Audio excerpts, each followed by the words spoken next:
សូមជម្រាបសួរមិត្តអ្នកស្ដាប់សំឡេងអង្គការបណ្ដុះបណ្ដាលនិងអភិវឌ្ឍជាទីគោរពនិងជាទីរាប់អានថ្ងៃនេះអង្គការបានលើកយកវេទិកាតុកមូលមកចាក់ផ្សាយជូនបងប្អូនស្ដាប់ដូចតទៅ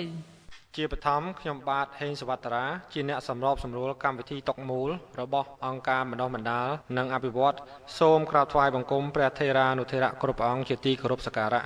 សូមគោរពបងប្អូនជនរួមជាតិដែលស្ដាប់កម្មវិធីកិច្ចពិភាក្សាតុកមូលជាទីគោរពរាប់អានថ្ងៃនេះគឺថ្ងៃទី14រោចខែស្រាបឆ្នាំចអត្តស័កពុទ្ធសករាជ2550ត្រូវនៅថ្ងៃពុធទី23ខែសីហាឆ្នាំ2006កម្មវិធីពិភាក្សាតុកមូលនៅពេលនេះអង្គការយើងខ្ញុំបានលើកយកប្រធានបទគឺសិលសមាធិបញ្ញាហើយវាគ្មិនដែលបានចូលរួមនៅក្នុងកិច្ចពិភាក្សាតុកមូលនៅពេលនេះទី1គឺលោកសុយសែនសេហៈជានិស្សិតមកពីសាកលវិទ្យាល័យជាតិគ្រប់គ្រងទី2គឺលោកខំវាសនាអតីតតំណាងរាស្ត្រមណ្ឌលព្រៃវែងនិងទី3គឺលោកឡុងង៉ែតដែលជាប្រជាពលរដ្ឋអញ្ជើញមកពីខេត្តកំពង់ចាមមុននឹងចូលដល់កិច្ចពិភាក្សាទៅលើប្រធានបទខ្ញុំសូមរំលឹកឡើងវិញពីគោលដៅរបស់អង្គការយើងបានជ្រើសរើសយកគោលដៅ3សំខាន់ទី1លទ្ធិប្រជាធិបតេយ្យទី2គឺការទាញយកផលប្រយោជន៍ពីកិច្ចប្រតិបត្តិព្រះពុទ្ធសាសនា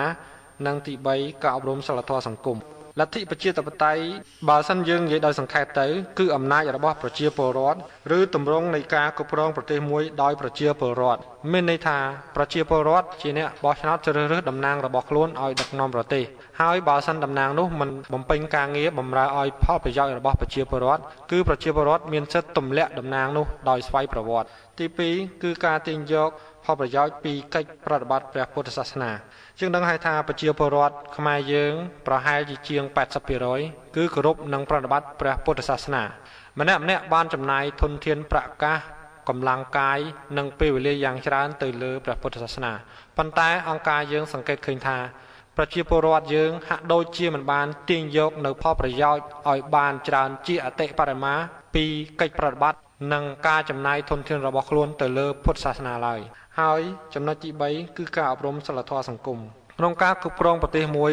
គឺគេត្រូវការច្បាប់ជាមូលដ្ឋានសម្រាប់គ្រប់គ្រងប្រទេសប៉ុន្តែសិលធម៌គឺជាចំណុចមួយដែលមិនអាចខ្វះបានក្នុងការជួយបំពេញចំណុចខ្វះខាតរបស់ច្បាប់ដើម្បីឲ្យការប្រព្រឹត្តទៅក្នុងការអនុវត្តច្បាប់នោះឲ្យមានតម្លាភាពនិងយុត្តិធម៌ចំណុច3ខាងលើនេះជាគោលដៅសំខាន់របស់អង្គការ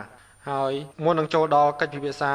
ទៅលើប្រធានបទជាដំបូងសូមអញ្ជើញលោកសីហៈបាទសូមអញ្ជើញបាទសូមអរគុណដល់លោកអ្នកសម្របសម្រួលជាបឋមខ្ញុំបាទសុយសែនសីហៈមកពីសាកលវិទ្យាល័យជាតិគ្រប់គ្រងសូមក្រាបថ្វាយបង្គំព្រះករុណាគាត់ព្រះអង្គសូមជម្រាបសួរដល់ជនរួមជាតិទាំងអស់ជាទីគោរពអានអរកំពុងពោះមែនតើទៅខ្ញុំមិនមែនជាវិក្កាមិនទេប៉ុន្តែខ្ញុំមានចំណុចចាប់អារម្មណ៍ចំពោះទ្រឹស្ដីរបស់ព្រះសម្មាសម្ពុទ្ធក៏ដូចជានាំមកនៅសំណួរជាច្រើនពីបងប្អូនម្នាក់ស្ដាប់តាមរយៈកម្មវិធីរបស់អង្គការរបស់លោកក៏ដូចជាអង្គការផ្សេងទៀតដែលមានការបញ្យល់ផ្សេងគ្នាដូច្នេះខ្ញុំមកក្នុងនាមខ្លួនខ្ញុំផងមកក្នុងនាមទទួលសំណួរជាច្រើនអំពីសំណាក់បងប្អូនម្នាក់ស្ដាប់កម្មវិធីរបស់លោកដើម្បីសួរទៅលើលោកខឹមវាសនាជាការពិតហើយមិនខុសទេប្រជាជនខ្មែរយើងជាង 80% ប្រកាន់នៅព្រះពុទ្ធសាសនានៅក្នុងនោះគាត់បានចំណាយធនធានចំណាយពេលវេលាជាច្រើនដើម្បីសាងសិលសមាធិបញ្ញាប៉ុន្តែគាត់ពុំសូវបានផលប្រយោជន៍ច្រើនពេកទេអំពីការអនុវត្តពុទ្ធសាសនារបស់គាត់ជាក់ស្ដែងគាត់ដូចជាការកសាងសាលារៀនការកសាងផ្លូវថ្នល់អីហ្នឹងឬក៏ការសាងវត្តអារាមតាមទស្សនៈខ្លួនខ្ញុំផ្ទាល់ខ្ញុំគិតឃើញថាគាត់ធ្វើតាមទម្លាប់ន័យថាម៉េចគាត់កសាងអ្វីនៅថ្ងៃនេះគឺគាត់ទុកនៅជាតិក្រោយត្រង់ហ្នឹងតាមយោបល់ខ្ញុំគិតឃើញថាព្រះសម្មាសម្ពុទ្ធព្រះអង្គឲ្យប្រើបញ្ញានៅក្នុងបច្ចុប្បន្ននេះឯងគឺសពថ្ងៃនេះឯងនៅពេលដែលខ្លួនឈរជើងនៅទីណានៅវេលាណាគឺព្រះសម្មាសម្ពុទ្ធប្រាប់យើងឲ្យធ្វើឲ្យយល់ពីពេលវេលាឬទីតាំងនោះឯងសូមសង្ខេបប៉ុណ្ណឹងបាទអរគុណបាទសូមអរគុណលោកសីហៈជាបន្តមកទៀតសូមអញ្ជើញលោកខឹមវាសនាមានចំណាប់អារម្មណ៍ទៅលើប្រធានបទសូមអញ្ជើញជាបឋមខ្ញុំខឹមវាសនាសូមក្រាបថ្វាយបង្គំព្រះគុណម្ចាស់ព្រះថេរានុថេរៈគ្រប់ព្រះអង្គជាទីគោរពសក្ការៈសូមគោរពបងប្អូនជនរួមជាតិម្នាក់ស្ដាប់ជាទីរាប់អានមុននឹងឈានដល់ប្រធានបទខ្ញុំសូមធ្វើការចាប់អារម្មណ៍ទូទៅអំពីបញ្ហាដែលទាក់ទងជាមួយនឹងមនុស្សត្រូវការបណ្ដុះបណ្ដាលពីរយ៉ាងទី1គឺការបណ្ដុះបណ្ដាលបច្ចេកទេសទី2គឺការបណ្ដុះបណ្ដាលឬការអប់រំសីលធម៌ការអប់រំសីលធម៌គឺជាការបណ្ដុះគុណធម៌ ឲ្យធ្លាក់ចូលទៅក្នុងចិត្តដើម្បីឲ្យคล้ายទៅជាប្រកដីជាធម្មជាតិជាធម្មធាតុឬក៏ជាធាតុផ្សំនៅក្នុងចិត្តដែលដុសជាប់ជាសន្តានរបស់មនុស្សតែម្ដងការអប់រំបច្ចេកទេសគឺយើងចាប់ផ្ដើមធ្វើតាំងពីនៅក្មេងរាប់ចាប់តាំងពីការរៀនដើររៀននិយាយរៀនលើកតុទូកៅអីរហូតទៅដល់រៀនបច្ចេកទេសធំៗដូចជាការធ្វើកប៉ាល់ហោះធ្វើជាអង់ជីញ៉ើធ្វើជាដុកទ័រសុទ្ធសឹងតែជាការអប់រំបច្ចេកទេសការអប់រំបច្ចេកទេសនេះគឺការអប់រំឲ្យបានចងចាំនៅក្នុងខួរក្បាលឲ្យវាคล้ายទៅជាជំនាញក៏ប៉ុន្តែការអប់រំបណ្ដុះបណ្ដាលសិលធម៌ឬក៏ការបណ្ដុះនៅគុណធម៌គឺជាការបណ្ដុះចូលទៅក្នុងសន្តានចិត្តវាមានរបៀបរបស់វាដើម្បីបណ្ដុះឲ្យចូលទៅក្នុងសន្តានចិត្តព្រះពុទ្ធព្រះបរមគ្រូនៃយើងព្រះអង្គគ្រាន់តែជាអ្នកបង្រៀននៅមេរៀនដែលមនុស្សចង់រៀនតែប៉ុណ្ណោះសម្រាប់មនុស្សពុទ្ធជនដែលមិនរៀនបរមត្ថធម៌ឬក៏មិនរៀនបទពិសោធន៍ដើម្បីឲ្យឃើញសច្ចធម៌របស់ធម្មជាតិទេគ្រាន់តែចង់ឲ្យបានជីវិតមានសេចក្តីសុខក្នុងជីវិតបច្ចុប្បន្ននេះទេព្រះធម៌គឺជាមេរៀនឲ្យមនុស្សយកទៅប្រតិបត្តិដើម្បីឲ្យបានសេចក្តីសុខក្នុងជីវិតអ្នកណាដែលចង់បានសេចក្តីសុខក្នុងជីវិតព្រះបរមគ្រូនៃយើងព្រះអង្គបង្រៀនក៏ប៉ុន្តែការអប់រំវិញបុគ្គលត្រូវធ្វើដោយខ្លួនឯងពីព្រោះបុគ្គលនោះត្រូវអប់រំចិត្តដោយខ្លួនឯងព្រះបរមគ្រូនៃយើងព្រះអង្គមិនបានអប់រំទេព្រះអង្គបង្រៀននៅមេរៀនដើម្បីឲ្យមនុស្សនោះយកទៅអប់រំចិត្តរបស់ខ្លួនដូច្នេះការអប់រំគឺត្រូវធ្វើដោយខ្លួនឯងវាមានបច្ចេកទេសក្នុងការអប់រំដើម្បីធ្លាក់ចុះទៅក្នុងចិត្តទៅតាមធម្មជាតិរបស់មនុស្សទី1គឺត្រូវចាំអ្វីដែលយើងបានអានអ្វីដែលយើងបានឮអ្វីដែលយើងបានស្ដាប់អ្វីដែលយើងបានឃើញត្រូវផ្ទុកនៅក្នុងខួរក្បាលរបស់យើងជាមុនសិនដើម្បីធ្វើជាការចងចាំដើម្បីទម្លាក់ចូលទៅក្នុងចិត្តឲ្យคล้ายទៅជាប្រក្តីដែលយើងហៅថាសិលធម៌ឬគុណធម៌ដែលដុះនៅក្នុងសន្តានចិត្តមនុស្សត្រូវពិចារណាជារឿយៗនៅលើ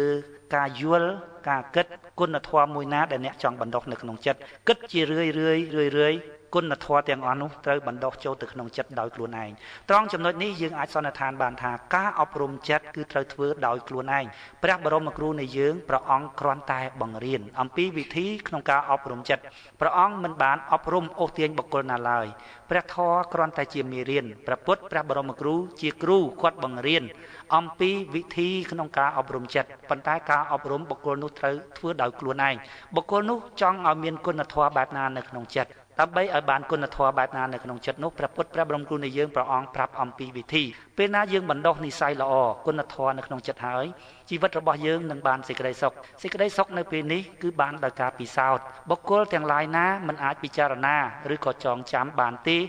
ហើយសន្និដ្ឋានថាសេចក្តីសុខនោះអញ្ចេះសេចក្តីសុខនោះអញ្ចោះដូចជាព្រះពុទ្ធព្រះបរមគ្រូនៃយើងព្រះអង្គមានពុទ្ធដីកាថាគ្មានសេចក្តីសុខណាសុខស្មើនឹងសេចក្តីសុខដែលកើតពីសេចក្តីស្ងប់បុគ្គលដែលមិនដែលបានបណ្ដុះនៅសេចក្តីស្ងប់នៅក្នុងចិត្តពុំដែលដឹងឡើយអំពីឥទ្ធិពលនៃសេចក្តីសុខដែលកើតពីសេចក្តីស្ងប់បុគ្គលដែលមានចិត្តជ្រួលច្រាលដែលមានចិត្តប្រកបទៅដោយលោភៈទោសៈនិងមោហៈគាត់ចេះតែយកចិត្តរបស់គាត់នឹងទៅសន្និដ្ឋានគាត់មិនជឿថាសេចក្តីសុខដែលកើតពីសេចក្តីស្ងប់គឺជាបរមសុខឡើយក៏ប៉ុន្តែព្រះពុទ្ធព្រះបរមគ្រូនៃយើងព្រះអង្គមានពុទ្ធដីកាថាសេចក្តីសុខដែលកើតពីសេចក្តីស្ងប់វាជាវិបាកដែលបុគ្គលនោះបានប្រព្រឹត្តហើយទើបបានដឹងឧទាហរណ៍ថាបុគ្គលមួយដែលមិនដែលស្លាប់កូនតតែសោះអង្គុយមើលគេស្លាប់កូនគាត់មិនអាចសន្និដ្ឋានបានទេថាតើបុគ្គលដែលស្លាប់កូននោះមានការឈឺចាប់យ៉ាងណាទាល់តែយើងធ្លាប់ស្លាប់កូនបានយើងដឹងថាការស្លាប់កូនវាមានការឈឺចាប់យ៉ាងណាបុគ្គលដែលសន្និដ្ឋានដោយស្រមើស្រមៃដែលយកចិត្តរបស់ខ្លួនប្រកបដោយលោភៈទោសៈនិងមោហៈទៅថ្លឹងធម្មជាតិនៃចិត្តដែលស្ងប់ដែលបានទទួលសេចក្តីសុខកើតពីសេចក្តីស្ងប់នោះបុគ្គលដែលមានចិត្តជ្រួលច្រាលមិនអាចដឹងអំពីធម្មជាតិនៃចិត្តស្ងប់ដែលជះឥទ្ធិពលជាសេចក្តីសុខនោះបានឡើយព្រះពុទ្ធព្រះបរមគ្រូនៃយើងព្រះអង្គមានពុទ្ធដីកាថាអត្តហេអត្តនោនិថោមានន័យថាបុគ្គលម្នាក់ធ្វើបានតែម្នាក់ផលដែលបានទទួលមកតែម្នាក់មិនអាចបុគ្គលផ្សេងស្មានដឹងឡើយប៉ុន្តែដើម្បីឈានទៅដល់ការបណ្ដុះចិត្តយើងត្រូវមានវិធីរបស់យើង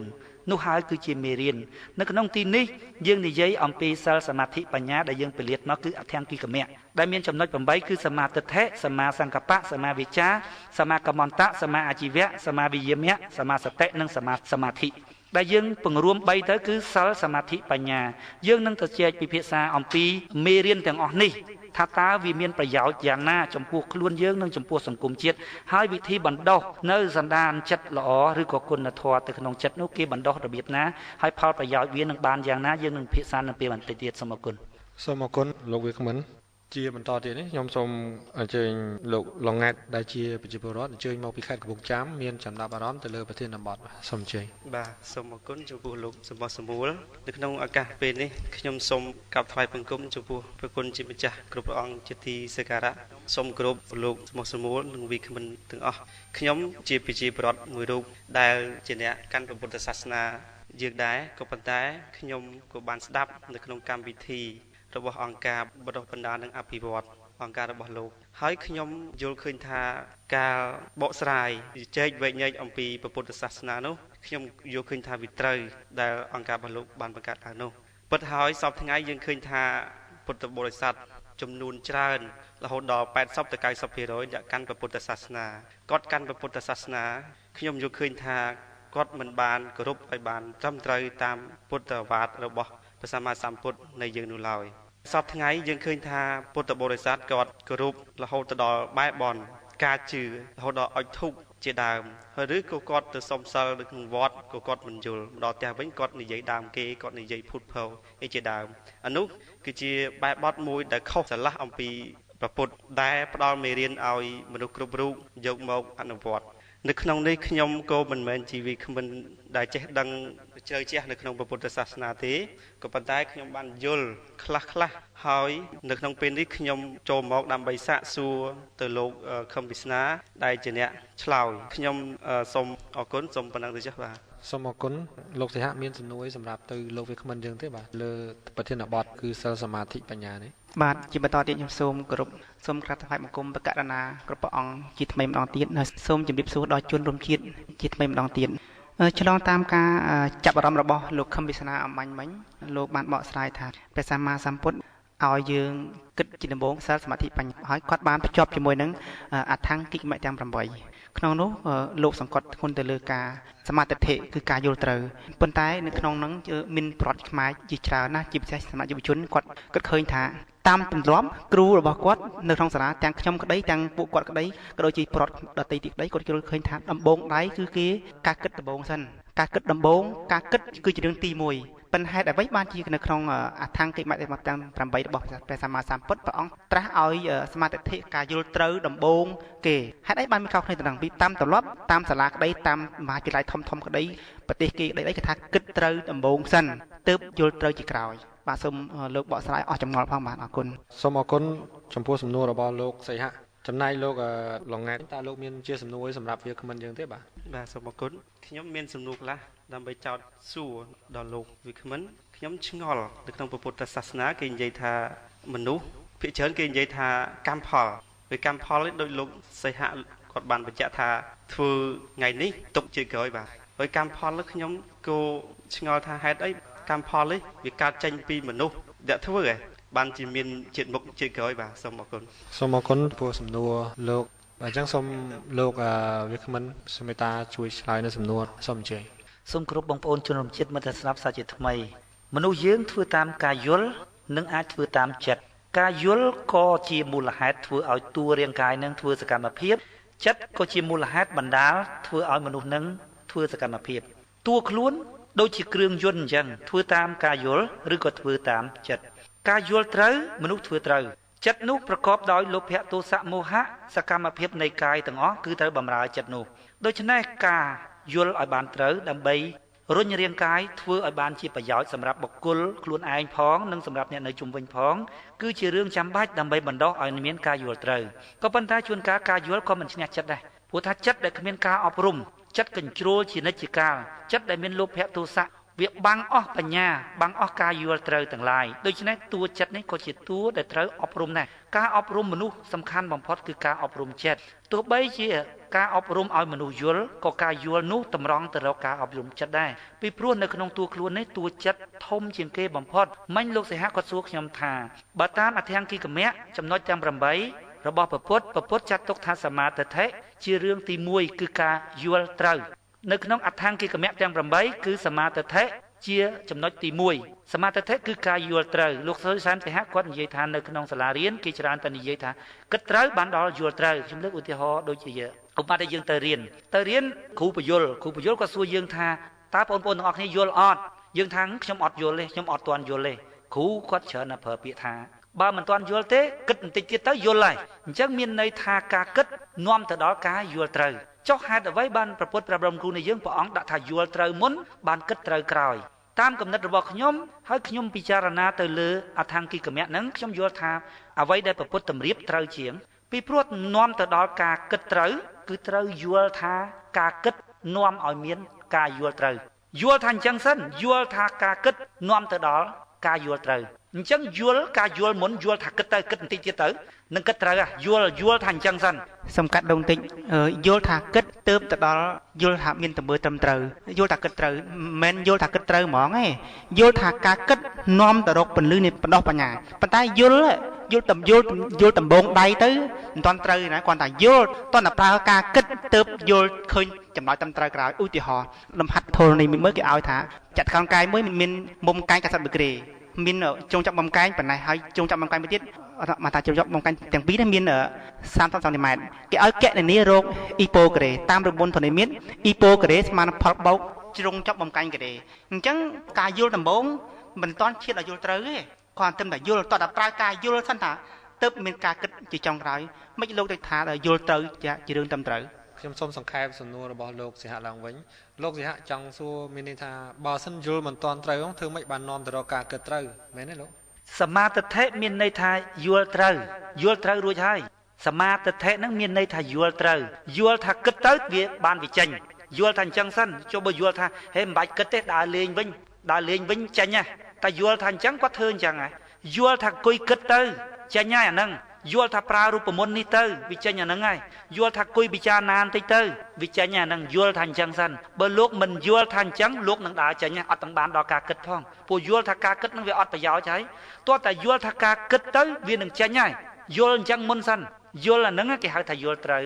នៅមានការយល់ខុសទៀតដែរតាឧទាហរណ៍ថាមនុស្សរស់នៅចាំបាច់គិតអីពិចារណាអីច្រើនខំប្រឹងទៅរកស៊ីឲ្យមានទៅវាបានណា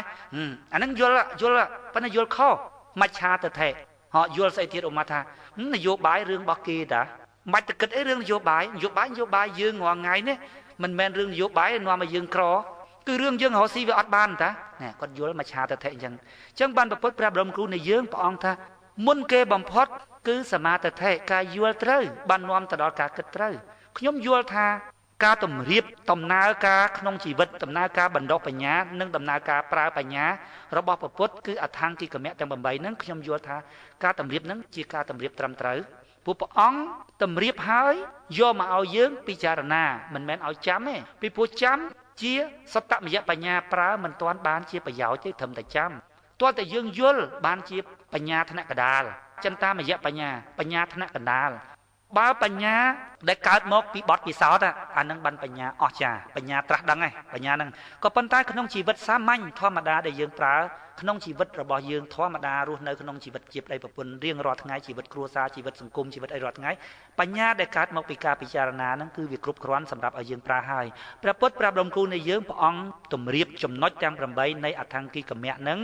មិនមែនសម្រាប់ឲ្យយើងចាំទេឲ្យយើងពិចារណាដូច្នេះផ្លូវដែលលោកសីហៈសួរដេញដោលមិញថាគិតហើយបាននាំទៅដល់ការយល់អញ្ចឹងលោកសុយសែនសីហៈចង់យកគិតទៅដាក់មុនហើយបន្ទាប់មកបានយល់ក៏ប៉ុន្តែព្រះពុទ្ធព្រះបរមគ្រូនៃយើងព្រះអង្គមានពុទ្ធដីកាតម្រៀបអថង្គិកមៈហ្នឹងគឺសមាទិដ្ឋិការយល់សិនបើតាមទស្សនៈរបស់ខ្ញុំយល់ថាព្រះពុទ្ធតម្រៀបត្រូវគឺថាយល់ថាគិតបានវាចេញជាលទ្ធផលយល់ថាគិតបានវាបាននៅការយល់ត្រូវការយល់ត្រូវនេះវាទៅវិញទៅមកអញ្ចឹងហើយបានជាសមាទិដ្ឋិនិងសមាសង្កបៈហ្នឹងច្បាច់ចូលគ្នាគេហៅថាតួបញ្ញាពីរហ្នឹងវាអត់ដាច់ពីគ្នាទេក៏ប៉ុន្តែបើសណាជារកណាមុនណាក្រោយនៅតែសមាទិដ្ឋិមុនអញ្ចឹងយល់ថាការពិចារណាទើបនាំទៅរកការយល់ត្រូវទាំងឡាយនាំទៅរកការគិតត្រូវនាំទៅរកការរស់នៅត្រូវនាំទៅរកការនិយាយត្រូវនាំទៅរកការតម្កល់ចិត្តត្រូវយល់ថាអញ្ចឹងសិនយល់ត្រូវបែបហ្នឹងសិនទើបសកម្មភាពទាំងឡាយវាទៅតាមក្រោយបើយើងយល់ថាអូធម៌ពុទ្ធនឹងគ្មានបានប្រយោជន៍អីទេមិនបាច់រៀនទេយល់អញ្ចឹងវាទៅតាមដំណើររបស់វាអញ្ចឹងយល់មុនមកឈានដល់ចូលការគិតមកពីយល់ថាគិតនឹងវាមានប្រយោជន៍សិនតាមខ្ញុំយល់តើលោកសុយសែមសិហៈគាត់មិនច្បាស់ត្រង់ណាឬចង់បន្ថែមឬក៏ចង់មានចំណុចណាផ្សេងទៀតបាទអរគុណដែលបានបកស្រាយយ៉ាងច្បាស់ក្បាយខ្ញុំទើបយល់មិញថងថាអ្វីយល់ថាផ្ដើមនៃការគិតទើបមានការគិតត្រឹមត្រូវ អ្វីៗគឺផ្ដើមមកការយល់ថាមានតែវិធីសាស្ត្រគិតទេទើបចេញជាលទ្ធផលចង់អញ្ចឹងហ្នឹងអូបាទត្រង់ហ្នឹងមានការយល់ច្រឡំធំណាសម្រាប់ខ្ញុំណាមិនដឹងជាបុគ្គលដទៃគេយល់យ៉ាងណាសម្រាប់ខ្ញុំខ្ញុំគិតថាដំបូងមានតែការគិតទេតាមពិតព្រះសម្មាសម្ពុទ្ធត្រាស់ដឹងទៅនឹងខ្ញុំទទួលស្គាល់ទៅនឹងបានទីបន្តទៅទៀតខ្ញុំសូមសួរលោកមិញសួរពីរឿងកម្មផលខ្ញុំយល់ថាអានឹងខ្ញុំមិនចង់និយាយពីកម្មផលទេខ្ញុំចង់និយាយអំពីការយល់ទៀតតើគាត់យល់យ៉ាងម៉េចអំពីកម្មផលហ្នឹងគាត់យល់ថាកម្មហ្នឹងវាជាអំពើដែលគាត់បានសាងហើយវាជះឥទ្ធិពលជាលទ្ធផលឬក៏កម្មហ្នឹងគាត់និយាយថាបពេ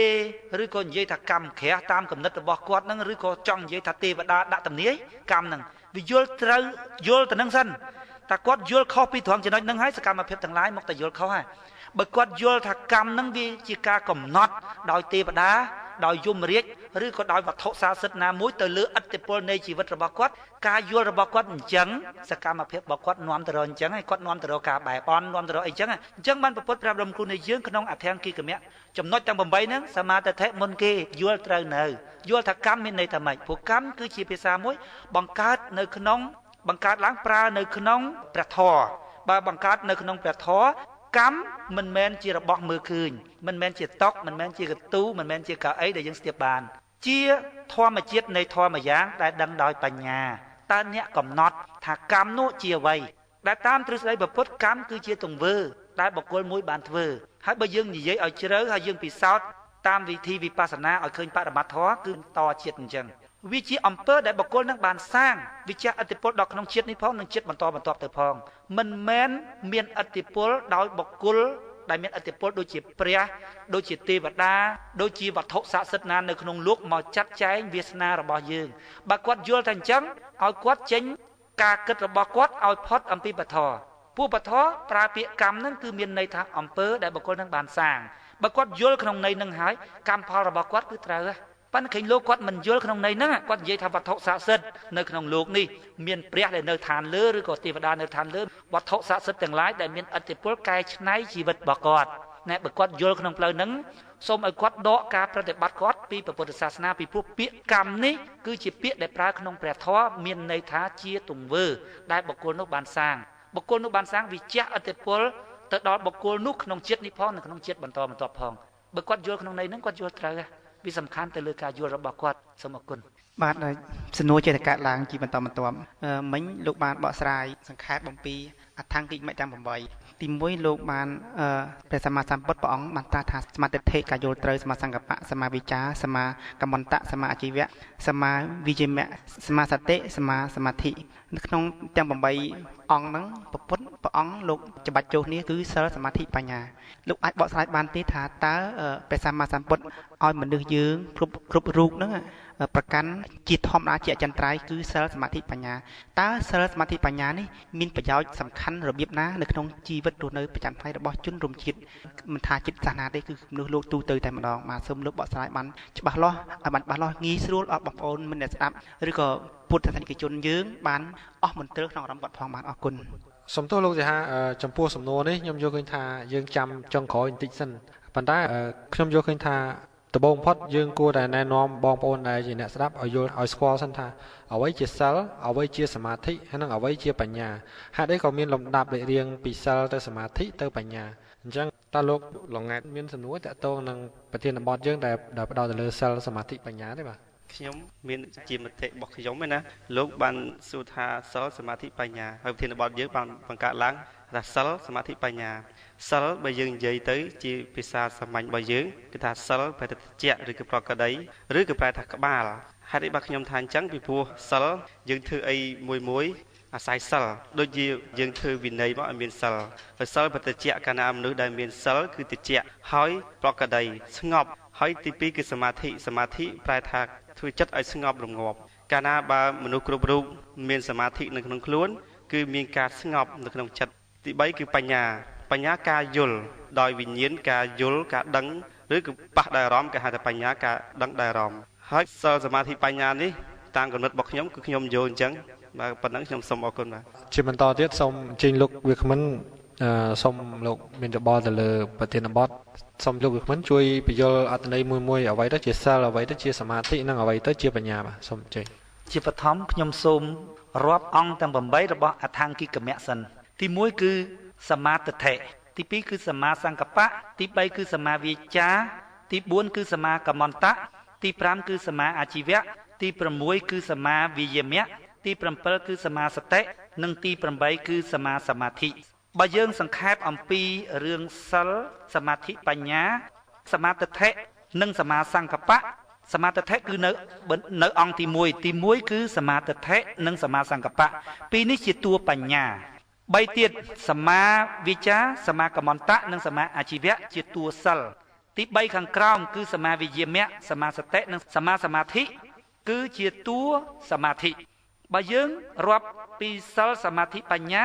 សិលនៅពីលើបន្ទាប់មកសមាធិបន្ទាប់មកបានបញ្ញាក្រោយក៏ប៉ុន្តែបើយើងងាកទៅមើលអថង្គិកមៈវិញសមាទិដ្ឋិនិងសមាសង្កបៈនៅពីលើដូច្នេះពីរនឹងជាតួបញ្ញាវាត្រូវបញ្ញា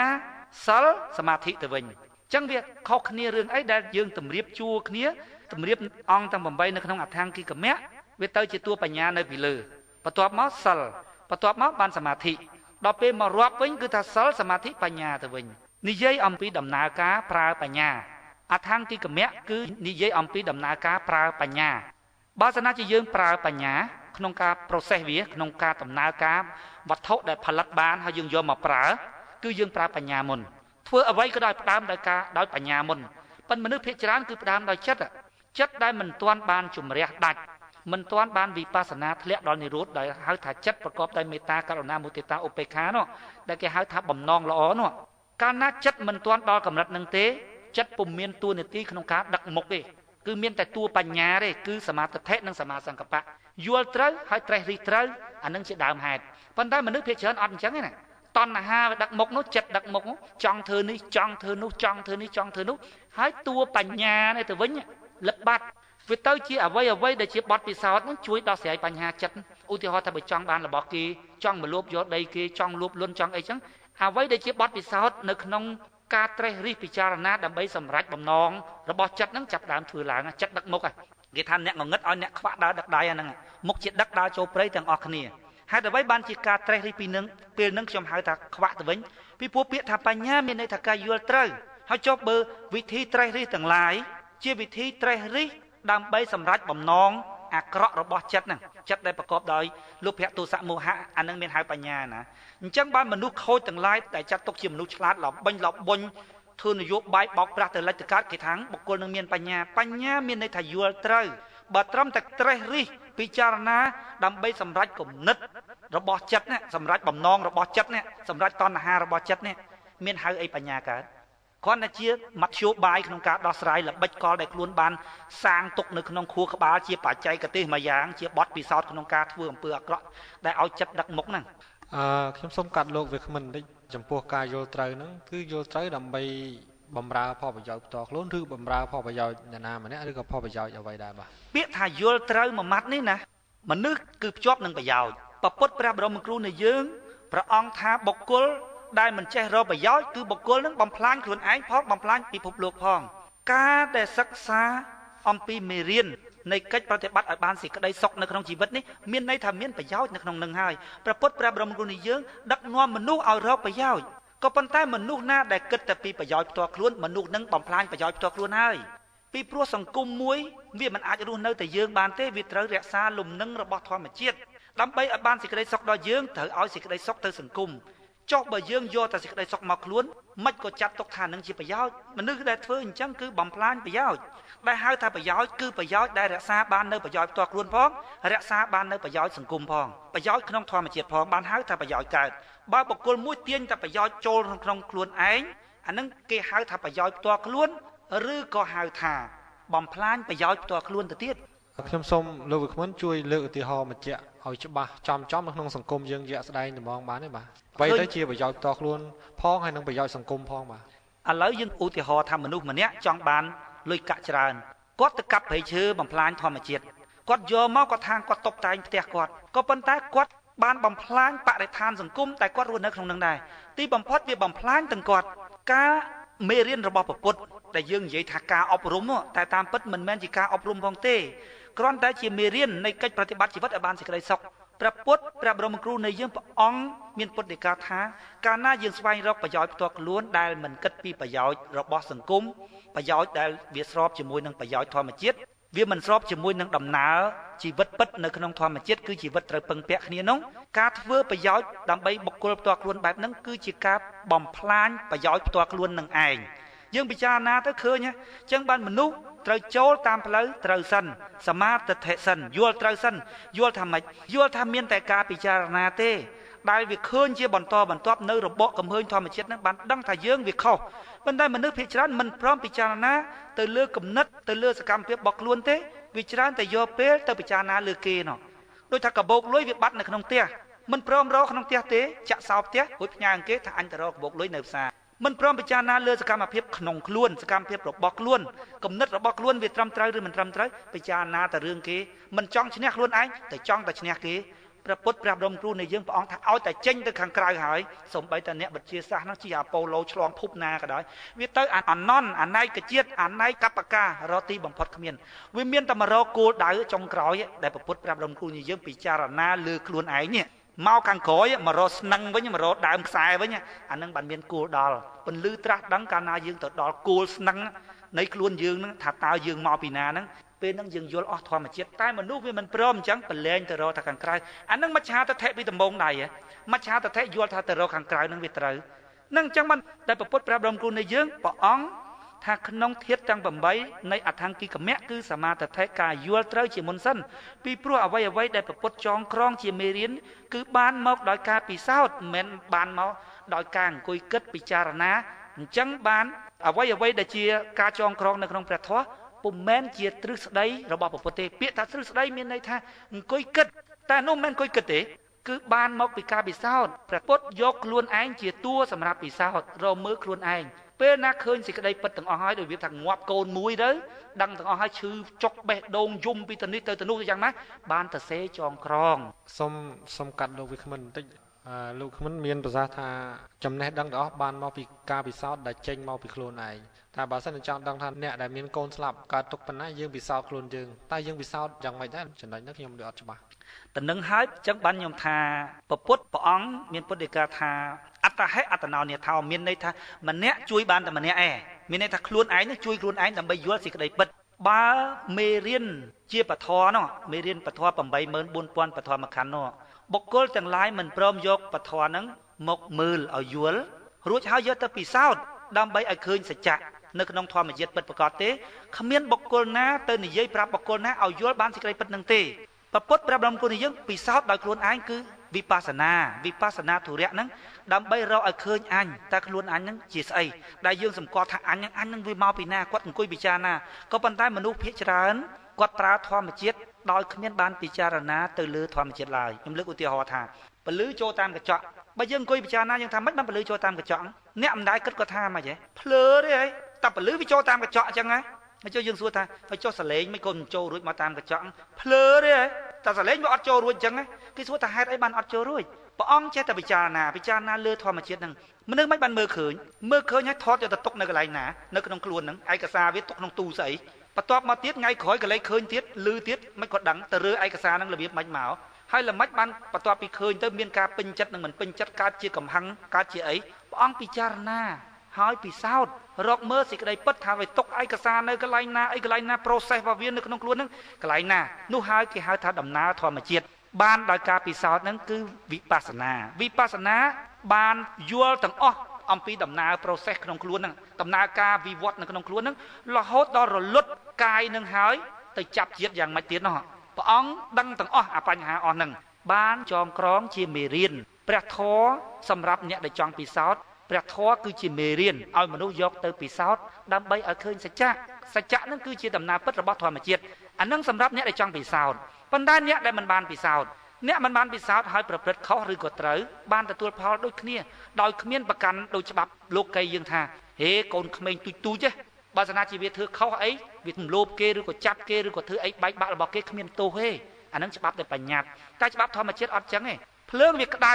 ហេកូនងាលូកទៅភ្លើងអត់រលាកទេភ្លើងវាលាកវាជាធម្មជាតិហេខ្ញុំអត់ដឹងថាធ្វើអញ្ចឹងធ្លាក់នរកខ្ញុំអត់ដឹងថាធ្វើអញ្ចឹងកើតជាគោជាក្របីខ្ញុំអត់ដឹងក៏វាទៅដែរអញ្ចឹង មេរៀនសម្រាប់ឲ្យមនុស្សយកទៅពិសោធន៍ដើម្បីឲ្យឃើញសច្ចៈអានឹងវិបស្សនាប៉ុន្តែអ្នកដែលមិនឈានដល់ផ្លូវហ្នឹងព្រះធម៌មាន 84000 បឋមខណ្ឌមានចែកមកទៀតព្រះធម៌សម្រាប់អ្នកដែលមិនពិសោធន៍ឲ្យឃើញសច្ចៈហ្នឹងទេព្រះធម៌គឺជាមេរៀននៃកិច្ចប្រតិបត្តិដើម្បីឲ្យបានសេចក្តីសុខនៅក្នុងជីវិតពីព្រោះការពិសោធន៍តាមវិធីវិបស្សនាឲ្យយើងឃើញសច្ចៈរបស់ធម្មជាតិឲ្យដឹងថាធម្មជាតិនឹងយ៉ាងម៉េចពេលណាយើងដឹងហើយយើងមករៀបចំជីវិតរបស់យើងនេះឲ្យវាស័ក្តិសមជាមួយនឹងធម្មជាតិឧទាហរណ៍ថាបើដឹងថាភ្លើងវាក្តៅហើយព្រះពុទ្ធប្រាប់របស់គ្រូនៃយើងព្រះអង្គសួរយើងថាយើងចង់បានសេចក្តីសុខទេចង់បើចង់ព្រះពុទ្ធបង្រៀនអំពីវិធីធ្វើឲ្យបានសេចក្តីសុខការអប់រំមុនគេបំផុតគឺការអប់រំចិត្តប៉ិនព្រះពុទ្ធមិនបានអប់រំទេណាមេរៀនគ្រាន់តែបង្រៀនពីវិធីអប់រំចិត្តបុគ្គលនឹងត្រូវយកទៅអប់រំខ្លួនឯងវិធីអប់រំគឺ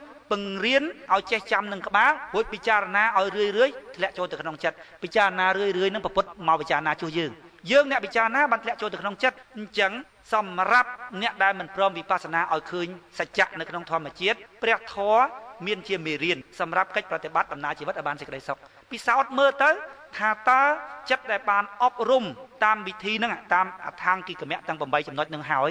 យចិត្តយើងនឹងបានទទួលយ៉ាងណាអ្នកដែលមិនទាន់បានពិសោធន៍អប់រំចិត្តឲ្យបានទទួលផលទាំងឡាយដែលកើតមកពីការអប់រំហ្នឹងសួរថាមកសួរយើងមិនយល់ឧបមាថាបុគ្គលមួយមិនដែលធ្លាប់ហូបប៉មផងណាហើយគាត់ចេះតែសួរថាប៉មហ្នឹងយ៉ាងម៉េចតែយើងប្រាប់ថាប៉មហ្នឹងវាអញ្ចេះវាអញ្ចោះគាត់មកតែនឹកថាស្អីដែលគាត់បានហូបហ្នឹងគាត់ថាប្រហែលដូច7មិនដឹងប្រហែលដូចតបែកក៏មិនដឹងគាត់គិតតែពីយកអាទិន្នន័យដែលគាត់បានចងចាំហ្នឹងដល់ពេលគាត់ខំក្រាប់ប៉មហ្នឹងពឹបគាត់ថាអូមិនអញ្ចឹងទេមិនដូចអ្វីដែលអញបានគិតទេអញ្ចឹងតំនឹងហើយគឺថាអត្តហេអត្តណោនិធម្មមានន័យថាបុគ្គលម្នាក់ធ្វើទៅបានលទ្ធផលម្នាក់គ្មានបុគ្គលណាទៅពិសោធន៍រួចហើយយកមកនិយាយប្រាប់បុគ្គលមួយហ្នឹងឲ្យយល់តាមសេចក្តីពិតបានទេឧបមាថាបើយើងមិនដែលងាប់កូនទៅនិយាយរៀបរាប់យ៉ាងម៉េចមិនអាចស្មានឲ្យបានគ្រប់ល្អិតផុសផង់ដូចចិត្តយើងចង់ទេក៏ប៉ុន្តែវារឹតតែឆ្ងាយជាងនឹងទៅទៀតនោះដែលធម្មជាតិនៃធម៌ដែលកើតដែលបានមកតាមវិធីវិបស្សនាធ្វើឲ្យកើតញាណថ្ម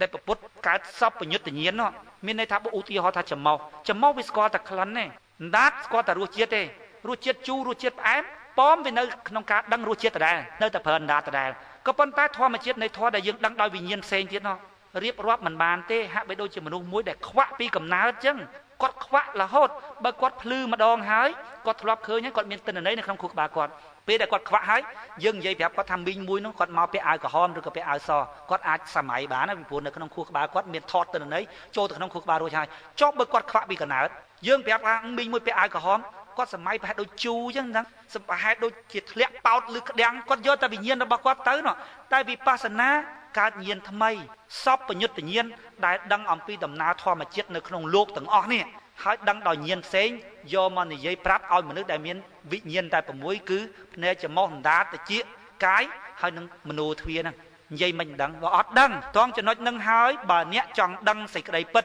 ថាលទ្ធផលបានការពិសោធន៍យ៉ាងណាបានមកពីការពិសោធន៍យ៉ាងណាសូមឲ្យមើលពធឲ្យយកទៅពិសោធន៍ខ្លួនឯងទៅប៉ុន្តែមនុស្សវាកើតអា3ចំណុចធំដែលយឺតយូរក្នុងការត្រាស់ដឹងសេចក្តីពិតនោះគឺអីខ្លះទិដ្ឋិការប្រកាន់មានះសេចក្តីអំនួតហើយនឹងតណ្ហាវាមិនព្រមលែងវាច្បាស់ថាអញ្ចឹងហើយវាមិនព្រមលែងបើមិនព្រមលែងមិនបានទៅដល់សេចក្តីពិតឧទាហរណ៍ថាខ្ញុំប្រាប់ថានៅក្នុងក្រោយផ្ទះខ្ញុំមានយក្សធំមួយគាត់ជឿថាវាអត់មានហើយខ្ញុំថាដើរតែ4 5ជាហ៊ានតាក់ទៅមើលបើឃើញមិនឃើញអញមិនទៅហើយចុះដំណើរក្នុងការត្រាស់ដឹងនេះជាដំណើររៀបវិបស្សនាយូរទៅទៀតណាបើស្នាជាបុគ្គលនឹងមិនដែលបានសាងតាំងពីយូរមកជាដំណើរយូរទៀតមនុស្សមិនព្រមលែងមិនព្រមទៅពិសោធន៍បើគ្រាន់តែហៅទៅក្រោយផ្ទះមើលយក្សដើរ5ជាងហ៊ានផងច្បាស់ហើយអញមិនបាច់ទៅមើលវាគ្មានយក្សនៅលើលោកនេះហើយចុះតំមតែបធរសេចក្តីពិតដែលកើតមកពីការពិសោធន៍យ៉ាងយូរសម្រាប់បុគ្គលដែលមិនដែលរៀនសូត្រទេណាយូរបើស្នាជាបុគ្គលដែលមានបទពិសោធន៍គឺបុគ្គលដែលបានសាងបញ្ញាតជាតិមកឆាប់អញ្ចឹងបានប្រពុតប្រាប់របស់គ្រូនៃយើងព្រះអង្គថាអ្វីជាការត្រាស់ដឹងហ្នឹងវានៅឆ្ងាយខ្លាំងណាប៉ុន្តែចិត្តក៏ចិត្តឆ្ងាយឬចិត្តហ្នឹងបាំងដោយអវិជ្ជាកាលណាអវិជ្ជាស្ដើងវាចិត្តទៅកាលណាអវិជ្ជាវាក្រាស់វាឆ្ងាយទៅសូមអរគុណលោកបើអញ្ចឹងខាងលោកសិហៈហើយនឹងលោកលងង៉ែតមានសំណួរផ្សេងពីនឹងទៀតទេបាទខ្ញុំមានបន្តិចដែរប៉ុន្តែមុននឹងមានជាសំណួរខ្ញុំសូមឆ្លើយតបចំពោះអ្នកស្រាប់ស្រួលមិញដែលនិយាយថាតើផលប្រយោជន៍ខ្លួនហើយនឹងផលប្រយោជន៍សង្គមរបៀបណាទៅណាតាមគំនិតរបស់ខ្ញុំយល់ឃើញថាអញ្ចេះដូច Bill Gates អញ្ចឹងណាគាត់មិនគ្រាន់តែគិតផលប្រយោជន៍ខ្លួនទេប៉ុន្តែគាត់បានរកឃើញបានផលិត software ជាច្រើនមានន័យថាគាត់បានទទួលចំណូលពី software ហ្នឹងផងហើយអ្នកដែលទិញ software ហ្នឹងគេបានផលប្រយោជន៍ពីការទិញ software ហ្នឹងដែរដូចជាអី software ការវិភាគឲ្យឃើញមេរោគនៅក្នុងខ្លួនយើង ការដំណើរការកុំព្យូទ័រមួយអីហ្នឹងណាចេះស្ដាយដូចជាក្រុមហ៊ុនមួយដែលគេលក់ទឹកសុទ្ធអញ្ចឹងក្រុមហ៊ុនម្ចាស់ក្រុមហ៊ុនមិនគ្រាន់តែចំណេញពីទឹកសុទ្ធទេប៉ុន្តែអ្នកដែលទិញទឹកសុទ្ធនឹងបានចំណេញផងដែរអញ្ចឹងមានន័យថាផលប្រយោជន៍ខ្លួននិងផលប្រយោជន៍សង្គមគឺនៅច្បូកច្បល់គ្នាឲ្យមានតម្លាភាពមានថាកុំតែខ្វល់ពីសង្គមពេកមកគោខ្លួនឯងឲ្យកុហកឯណោះមានតែយើងជីកដីបណ្ដុំហ្នឹងវាកុហកឯណោះប៉ុន្តែយើងពុកឲ្យយើងនេះបើមិនសិនជាយើងមិនព្រមរក្សាសមាធិឲ្យស្មារតីទេវាអន្តរាយចេះស្អីដល់ពលពតអញ្ចឹងពលពតទាញតែអំណាចមកខ្លួនឯងហើយសម្លាប់គេតាមឯងទីបំផុតเป็นปัญหาអន្តរាយមិនមែនតែពលរដ្ឋណាតួពលពតរបបនយោបាយពលពតក៏រលាយដែរមួយទៀតតកតងទៅដល់ភិនបទហ្នឹងខ្ញុំឃើញមានការបកស្រាយច្រើនអំពីសំណាក់លោកខឹមវិស្នាអំពីអង្គទាំង8របស់អថង្គិមទាំង8របស់ព្រះសម្មាសម្ពុទ្ធហើយលោកបានបកស្រាយថែមទៀតគឺស្របមកគឺសិលសមាធិបញ្ញានៅក្នុងសិលសមាធិបញ្ញានេះបើគិតទៅការធ្វើចិត្តការអប់រំចិត្តវាយូរដោយលោកមានប្រសាសន៍មិញយូរមែនទែនប្រវត្តិខ្មែរពងអាក្រីក្រផងមិនដឹងជីធ្វើរបៀបណាតាមណាមិនទៅមានគ្រូផងតាមសាលាក៏មិនសូវមានផងយុវជនក្តីហ្នឹងក៏មិនសូវបានយល់ដឹងពីរឿងហ្នឹងផងអញ្ចឹងទីដំបូងដៃដើម្បីឲ្យមានសិលបានក្នុងខ្លួនយើងដើម្បីឲ្យមានសមាធិក្នុងខ្លួនយើងដើម្បីមានបញ្ញាតើដំណើរការដំបូងទៅចាប់ដើមពីណាសូមលោកជួយបកស្រាយប្រាប់ប្រវត្តិខ្មែរយើងឲ្យបានយល់បានច្បាស់លាស់ត្រង់ហ្នឹងពីព្រោះគាត់អនុវត្តសប្តាហ៍នេះវាទៅជាតាមទម្លាប់វាអង្គហៅថាស្មាទោសអង្គហៅថាអនត្តបត័យវាមិនដឹងទៅមុខទៅគយធ្វើតាមទម្លាប់អញ្ចឹងដើម្បីទាញតម្រង់ការគិតគឺការធ្វើរបស់គាត់ឲ្យបានត្រូវតាមគន្លងព្រះសម្មាសម្ពុទ្ធតើលោកគួរប្រាប់ប្រវត្តិយើងរបៀបណាឲ្យគាត់ងាយយល់ផងបានអរគុណសូមអរគុណលោកសិហៈសូមសួរទៅលោកលងាក់វិញតើលោកមានសំណួរទេមុននឹងលោកវិក្កាមិនយើងឆ្លើយសំណួរទាំងអស់ហ្នឹងហ្មងបាទខ្ញុំមានសំណួរខ្លះដែរលោកខឹមវិស្នាបាននិយាយថាអ្វីៗកើតនៅលើសមាធិបញ្ញាកើតដោយការវិបស្សនាចុះខ្ញុំឃើញថាពុទ្ធសាសនាបាននិយាយថាមានវិបស្សនាធរៈនិងកន្ធធរៈចុះកន្ធធរៈហ្នឹង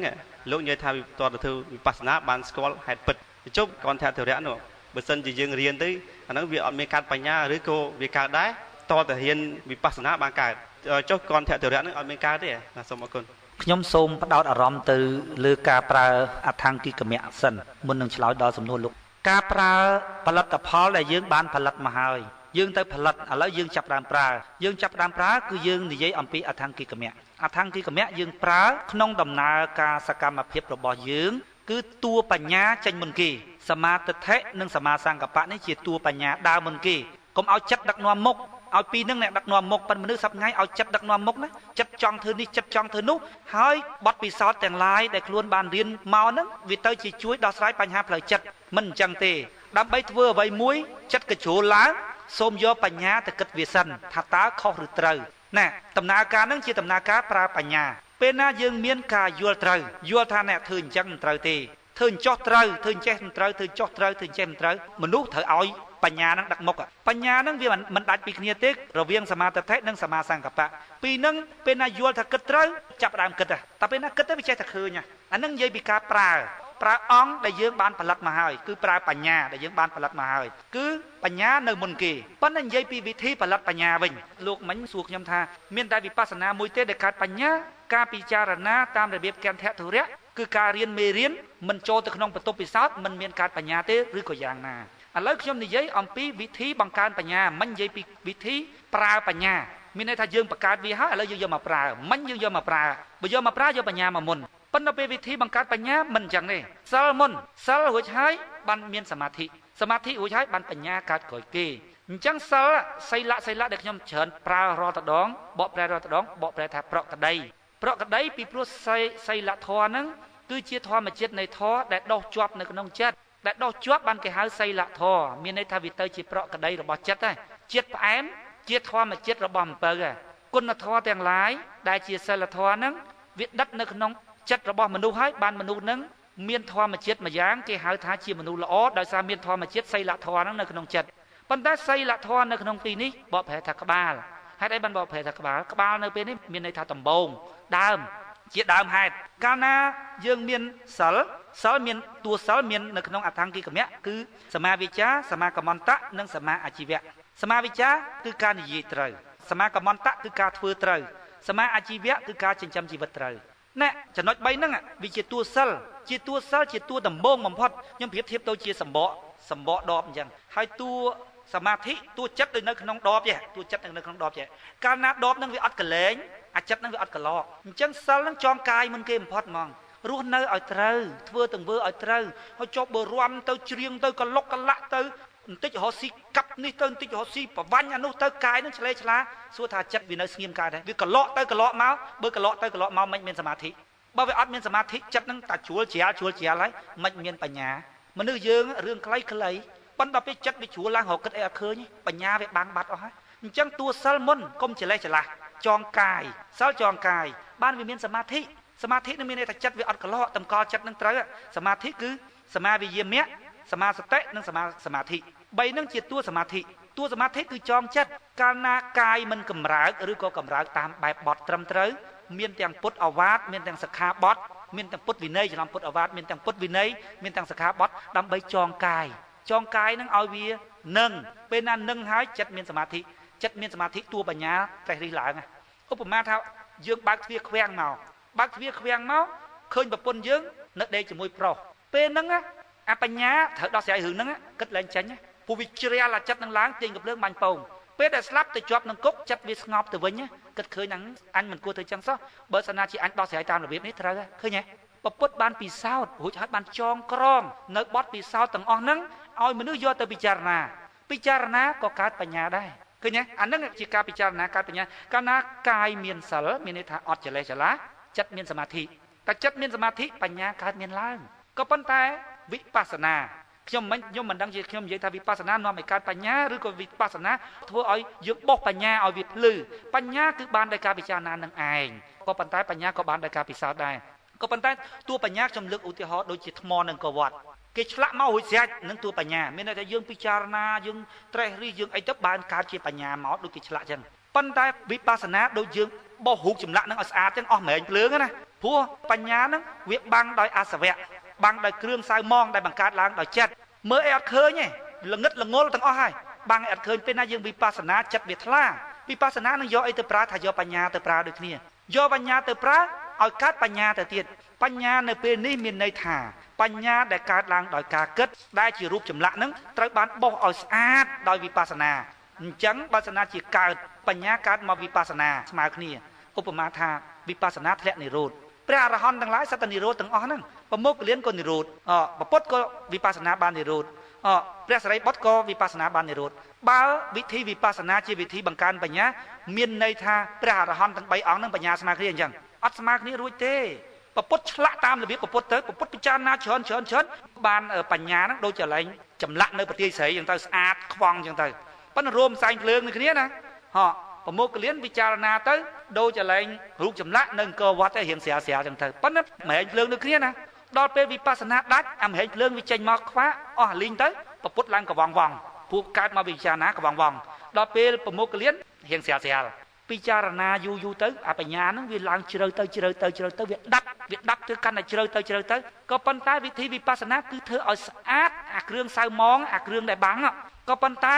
អាបញ្ញាដែលកើតជ្រៅរាក់បើយើងអត់ដែលរៀនស្អីផងសួរតែវិបស្សនាទៅវាចេញស្អីបើថ្មបើយើងអត់ឆ្លាក់អីផងដល់ពេលយើងបោះម្រាញភ្លើងអស់ទៅចេញអាថ្មអត់ឆ្លាក់នឹងមកណាវាគ្រាន់តែបញ្ញានឹងវាភ្លឺប៉ុន្តែមិនមែនថាបញ្ញានឹងវាបានដោយការវិបស្សនាទាំងស្រុងនោះទេក៏ប៉ុន្តែក៏មានបញ្ញាបានដោយវិបស្សនាដែរពីព្រោះដំណើរការទម្លាក់ចិត្តគិតគូរនៅក្នុងខ្លួនឯងហ្នឹងគឺសតិទៅរហូតហ្នឹងពេលហ្នឹងដូចយើងដើរទៅក្នុងព្រៃភ្នំតាឬក៏រួមភ្នំមួយយើងកាន់ចង្គៀងទៅហ្នឹងយើងមកវិញយើងឃើញអីហ្នឹងមិនឃើញបញ្ញាហ្នឹងយើងមកវិញយើងទៅសេទុកថាខ្ញុំឃើញនេះឃើញនោះដំណើរសមាធិឲ្យសតិហ្នឹងវាធ្លាក់ទៅហ្នឹងក៏ជាការកើតបញ្ញាដែរក៏ប៉ុន្តែបញ្ញាមិនមែនកើតតាមវិធីមួយយ៉ាងនឹងគត់គឺវាកើតដោយវិធីពិចារណាដែរកន្ធៈទុរៈហ្នឹងគឺវិធីពិចារណាហ្នឹងក៏កើតយ៉ាងដែរទី1គឺសិលទី2គឺសមាធិបានកើតបញ្ញាជាការនាំទៅរកសេចក្តីត្រាស់ដឹងផងបញ្ញាសម្រាប់អប់រំចិត្តផងព្រោះចិត្តដែលបានអប់រំដោយបញ្ញាយូរចិត្តហ្នឹងឡើងគុណធម៌ប៉ុន្តែចិត្តដែលប្រកបទៅដោយការអប់រំមិនបរិសុទ្ធ 100% ដោយការវិបស្សនាទេដូចខោអាវអញ្ចឹងពណ៌អីក៏ដោយដូចពណ៌នេះអាវលោកសិហភៈហ្នឹងពណ៌អីហ្នឹងពណ៌ស្រួយចេកហ៎ប៉ុន្តែធម្មជាតិនៃអាវដបងដៃពណ៌សឯណាបានគេយកមកជ្រលក់ពណ៌ហ្នឹងយើងដឹងថាចិត្តថ្លាស្អាតណាស់ប៉ុន្តែដោយសារអសវៈទាំងឡាយតែធ្លាក់ទៅក្នុងចិត្តធ្វើឲ្យចិត្តនឹងឡើងពណ៌ ដល់ពេលយើងអប់រំមានតែយើងពិចារណាថាចេះខុសចូលទៅចេះខុសទៅហាក់បីដូចជាយើងយកអាវហ្នឹងចូលទៅក្នុងបន្ទប់រួចដាក់សាប៊ូបោកមានអ្នកខ្លះមកទៀតថាអប់រំតាមរបៀបហ្នឹងដោះតាមរបៀបមិនសូវដាច់ទេសាប៊ូមិនកើតទេយកទឹកក្បុងអ្នកខ្លះទៀតថាច្បាច់ក្រូចឆ្មាដោះឡើងចង់សឹកអាវយកមកមើលអាវសតិចតិចវាអត់ដាច់ទេតាមការអប់រំរបៀបកន្ធទុរៈធ្វើម៉េចក៏មិនដាច់អសវៈដែរមិនដាច់លោភៈទោសៈមោហៈទេប៉ុន្តែបើវិបស្សនាដូចយកអាវទៅជ្រលក់ក្នុងទឹកបរិសុទ្ធហ្នឹងទឹកស្អីមួយដែលជាទឹកទឹកហ្នឹងជ្រក់បឹបលើកឡើងសស្គុះទៅតាមធម្មជាតិនៃចិត្តរបស់វាវិញនេះជារបៀបធម្មជាតិដែលព្រះពុទ្ធព្រះអង្គបានរកឃើញមិនមែនជាអាគមអូមអាមទេជាវិធីសម្អាតចិត្តតាមរបៀបធម្មជាតិគឺវិធីហ្នឹងវិធីសម្អាតចិត្តរបៀបហ្នឹងបានដោយតែវិបស្សនាទេសម្រាប់គន្ធធរៈគឺវិធីអប់រំចិត្តវិធីអប់រំចិត្តដូចយើងយកអាវមកដោះសាប៊ូចឹងឲ្យជ្រះឆ្លាស់តែហ្មងអត់អស់ទេសូមអរគុណ